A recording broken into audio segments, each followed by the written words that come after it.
শিশুদের প্রাণঘাতী রোগ হাম ও রুবেলা প্রতিরোধে জরুরি টিকাদান কর্মসূচি 2026 উপলক্ষে মাদারীপুরের জেলা পর্যায়ে একটি প্রেস কনফারেন্স অনুষ্ঠিত হয়েছে। বিস্তারিত থাকছে এস.এম. সোহাগ কাজীর প্রতিবেদনে।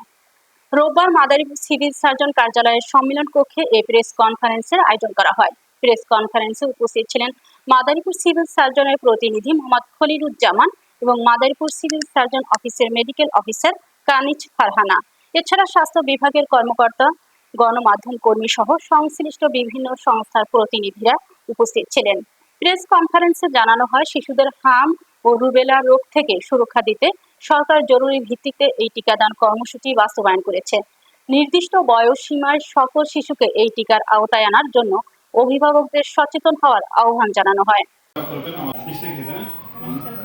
আগেরকার থেকে 20 তারিখ থেকে আমরা আবার তৃতীয় ধাপে শুরু করতেছি। বাকি যে উপজেলাগুলো আছে সেই উপজেলা এর মাধ্যমে হবে কি, এটা একটা অতিরিক্ত আমরা টিকা দিব। ঠিক আছে, এটা আগে যে রুটিন ইপিআই সেগুলো সে পেয়ে থাকবে, এটা একটা বাড়তি অতিরিক্ত যে তাদের শরীরের মধ্যে এটা ইমিউনিটি আরো শক্তিশালী হয়। হ্যাঁ, যারা হয়তো বা তাদের দেওয়া হয়নি, যারা বাদ পড়ে গেছে, আমরা চেষ্টা করবো আপনাদের মাধ্যমে।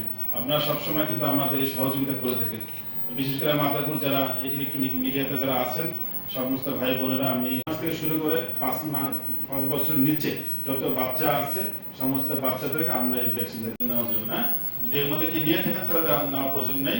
আর আগে এর বেশি 8 মাস আগে বা তারও আগের দিকে নিয়ে থাকেন সেই বাচ্চাও এই ভ্যাকসিন দিতে পারবে। আপনি